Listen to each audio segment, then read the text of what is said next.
ወይዘሮ ቅድስት እንግዲህ ለመርማሪ ለፖሊስ ደውላ ፖሊሱ መጣው ብሎ ደወለላት ማለት ነው። ፖሊሱ መጥቶ በር ላይ በደረሰ ጊዜ እሷ ከሰራተኛዋ ጋር እንግዲህ አብረው ወደ ቆሞ ነበረ ከዮዲታ ጋር። ከዛን በሩ ሲንኳካ ዮዲት ልትከፍት ስትሄድ የቅድስት ባለቤት ባሏ መጥቶ ዮዲታ ወዲህ ነው የምትሄጂው አላት። በር ከፍት ነው ላላላ በዛው ልትሄጂ ነው ብሎ ነይ ተመለሺ ብሎ አስመለሳት። አረ እመቤቴ ክፈቺ ብላኝ ነው አለችው። አረ እሷው ትክፈት ብሎ ዮዲትን ወደ ቤት አቅፎ ዞ ገብቶ እንግዲህ ባለቤቱ በር እንድትከፍት እዟት እሷን ሲገባ እሷ በር ከፍታ ሄደች። መርማሪው ሲመጣ እንግዲህ በር ከፍቶ ሲገባ ቤት ዮዲት እንግዲህ በመኝታ ክፍል ሆና ድምጧን በሰማ ጊዜ መርማሪው ሲጠይቃት እንግዲህ ከባሏ ጋር ዮዲት አብራ እንድትሆን ዮዲትን እንደሚያፈቅራት ለመርማሪው ነገረችው። እንዴት እንዲህ ልታረጊ ትችያለሽ ብሎ መርማሪው ሲጠይቃት ሰላም ውድ ቻናል ቤተሰቦች እንዴት ናችሁ? እኔ ጋር ሁሉ ሰላም ነው፣ እግዚአብሔር ይመስገን። ውድ ቤተሰቦች እንግዲህ ዛሬም በአዲስ ቪዲዮ መጥቻለሁ። ዛሬ እየላችሁ የመጣሁት እንግዲህ የእናት ግፍ ድራማ ክፍል 57 እየላችሁ መጥቻለሁ። ላይክ ሼር እያደረጋችሁ አበረታቱ። ቤተሰብ ያልሆናችሁ ቤተሰብ ሁኑ። ወይዘሮ ቅድስት እንግዲህ እሷ አማቷ ላይ ትጫወታለች። የባሏን እናት እብድ ናት እያለች የባሏን እናት እያሰቃየቻት መከሯን እያሳየቻት የባሏን እናት ክፍሏ ተኝታ ታለቅሳለች። በዚህ ጊዜ መርማሪው በመጣ ጊዜ ማናት ብሎ ቢጠይቅ አንድ ነገር ሚስጥር ታወሪና እንዲያረገች ብለሽ ታወሪና ያን እብድ ልጅሽን በሜዳ የሚዞረውን ልጅሽን ነው እንትን ምልልሽ ብላ አስፈራርታት አንድ ትንፍሽ እንዳትይ ብላ እዛ ተወጣች ማለት ነው። መርማሪው ይሄኔ በሚመረምር ጊዜ ምን ሆነሽ ነው ብሎ ቢጠይቃ ምንም አልሆንኩ ብላ የባሏ አማቷ ወደ መኝታ ክፍል ተመለሰች። እሷ ደግሞ እብድ ናት እኮ አለችው። እንዴት የባልሽን እናት እንዴት ያለሽ ብሎ መርማሪው አላት ማለት ነው። እና እንግዲህ እሱ ባልየው በእሷ ላይ ይጫወታል። ባልየው ከሰራተኛዋ ጋር እሷን እንደ ሰራተኛዋን እንደሚወዳት እኔ ደግሞ ሰራተኛዋን እኔን ስለምወደው እሱ እንደፈለገ ይሆን ብዬ ትቼዋለሁ ብላ ለመርማሪው መለሰችለት ማለት ነው። እንዴት ነው እኔ ለሱ ለደስታ ስል የሚፈልገውን ነገር አደርግለታለሁ ከሰራተኛዋ ጋር እስከሚያድርልሽ መፍቀድ ድረስ ያንቺስ ክብር ብሎ ሲጠይቃት ከቀጠርሻት ሰራተኛ ጋር አንቺ አልጋ ላይ ሲወጣ እንዴት ዝም አልሽ ብሎ ከክብርና ከፍቅርና ከክብር ምረጪ ካሉኝ ፍቅርን እመርጣለሁ መርማሪ ብላ ለመርማሪው መለሰችለት።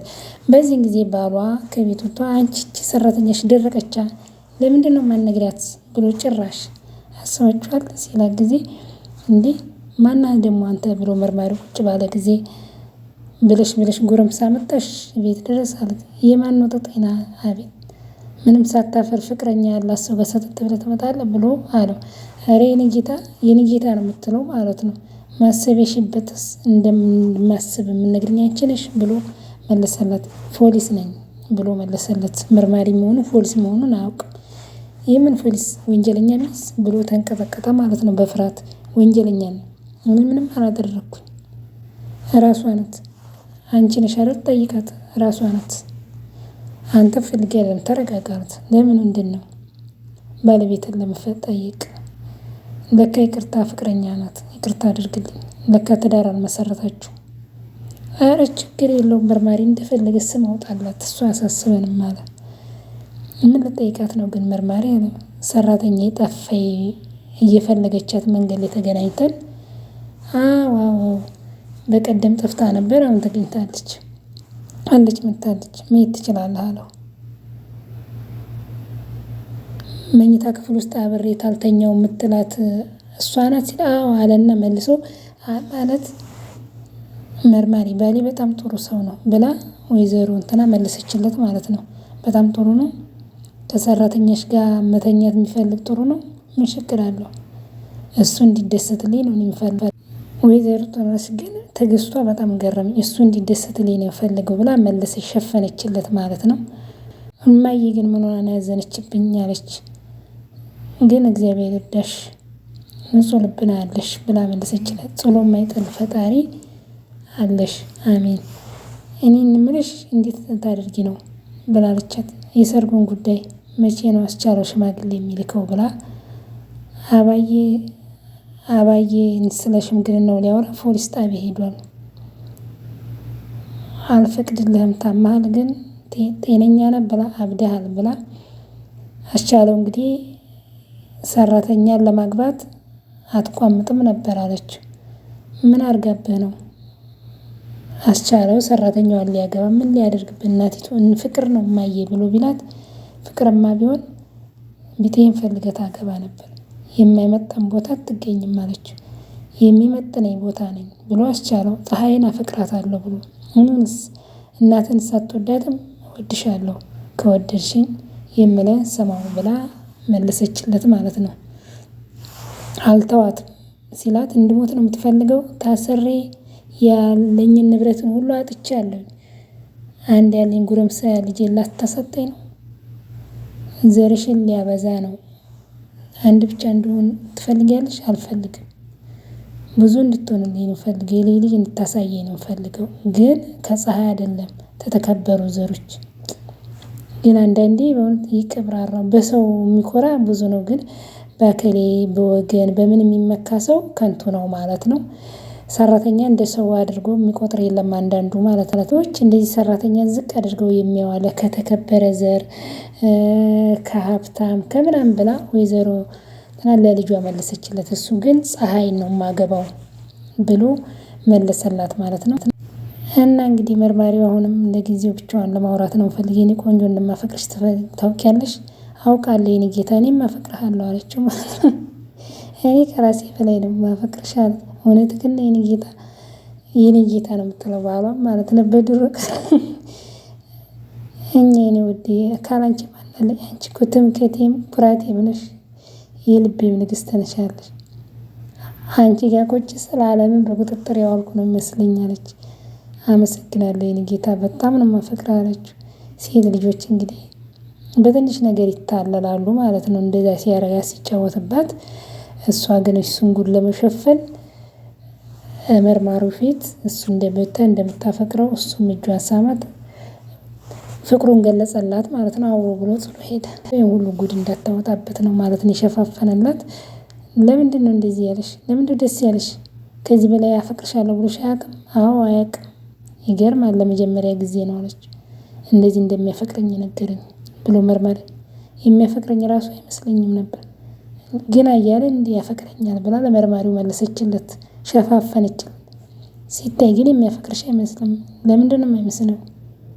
እንዴት ነው የምትናገረው? መርማሪ ያፈቅረኛል ብላ አሳፈረችው ማለት።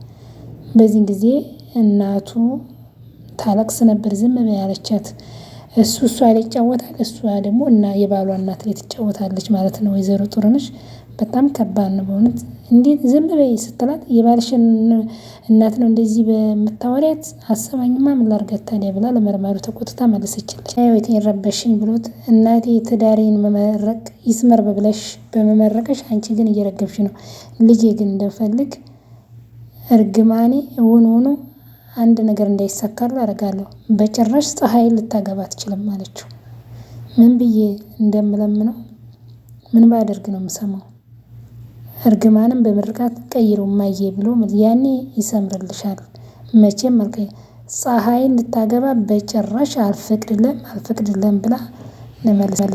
ልንገርሽ ሽማግሌ ልልክ ነው፣ የእናቴ አባቴ አምላክ አንድ ነገር ይላክልህ ብላም ረገመችው እናቱን። እውቅሽ ትዳር መሰረት ፈጣሪ ይቀየመኛል ብዬ ነው። የእናትን ሰራተኛ ብለክ ይመረቃል። ሽማግሌ ልልክ ነው ማየ፣ የምታውቂው ሳለ ንገሪኝና ልላክ አላት። ሽማግሌ የሚባል አልክም፣ ፀሐይንም አታገባም ብላ መለሰችለት። አባዬ አታገባትም ካለ ምን እንደሚያደርግ ይመስልሻል አለች። ብዙ ጊዜ አታገባትም ብለው ነበር ፀሐይ ማለት ነው። አይስማ እንዳይሰማቸው ነው የምጸልየው ብላ እኔስ ምንሽ 3 ሙዜ ኬት ታመጫለሽ? ስታገቢ 4 ሙዜ ነው የሚያስፈልገው፣ 3 ሙዜ ኬት ታመጫለሽ ብላ 4 ሙዜ ያለኝ እኮ ኧረ እባክሽ በጣም ጎበዝ ነሽ። እኔ ስንተኛ ሚዜ ልታደርጊ ነው አለች። አንቺ አጅቢን የምትሆኝ ሙዜ አትሆኝም አለቻት። ሙዜ የቅርብ ሰው ነው፣ የቅርቦቹን መርጬ ጨርሻለሁ አለቻት። አባዬ እንግዲህ መርማሪውን እኔን ፍታኝ አለችው። እኔ የፈለግከውን ነገር አደርግልሃለሁ፣ ከመርማሪ በላይ የምትከፈል ብር እከፍልሃለሁ። እኔ የምፈልገው እውነትና ፍትህና እውነት በአደባባይ እንዲወጣ ነው ፈልገው እንጂ አልፈታሽም ብሏታል። ተቀብለ መኖር ትችላለህ። ድህነት እኮ በስራ ይለወጣል፣ የማይላቀቅ ሸክም ነው ብሎ መልስላ። እውነት ነው። አንድ ጃኬት ዘላለም አድርገክ የምታኖር መርማሪ፣ እኔ እናንተ ስንተዋወቅ 1 ወር ሊሆነን ነው። አንድ ጃኬት ነው የምትለብሰው አለችው። መርማሪው ማለት ነው። አንድ ጃኬት ነው የማይልህ፣ ቀይረህ እንኳን የሚመክር ጓደኛ ዘመድ የለም።